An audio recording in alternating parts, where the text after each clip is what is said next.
The faithful clapped and cheered that they'd lost a cardinal but gained a pope.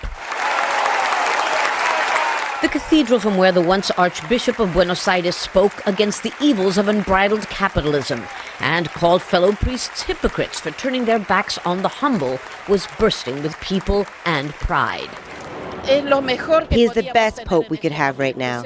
Obviously, God must be in Argentina. He's loved because he's a humble man who could live in luxury but prefers an austere flat and takes the bus and metro to work, who visits the slums.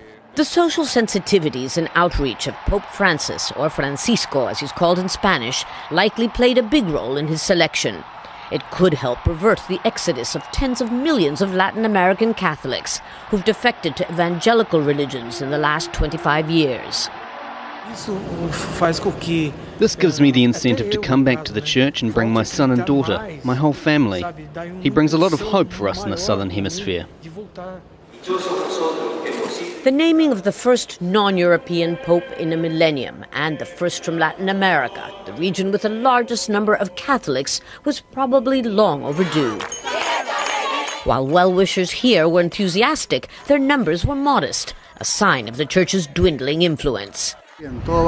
We needed somebody like him in Latin America, somebody who can unify us and can evangelize against the growth of other Christian churches, Santeria, the evangelicals. The truth is that we hope he visits soon and that he does something about the violence we have here in Mexico. I'm very happy with him.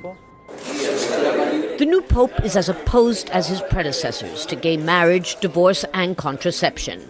Argentina's president, whom he's accused of polarizing society and limiting personal freedoms, says his rejection of abortion for rape victims is medieval and reminiscent of the Inquisition. Yet many see the first Jesuit pope as relatively progressive. The new pope is credited with having worked hard to help restore the tarnished image of Argentina's Catholic Church, which often turned a blind eye to gross human rights violations committed during the country's military dictatorship.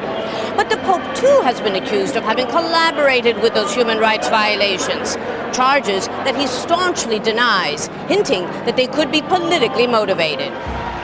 It's an issue that the Vatican seems convinced will be overshadowed by its new pope's dedication to seeing that man's needs are met here on earth as well as in heaven. Lucía Newman, Al Jazeera, Buenos Aires.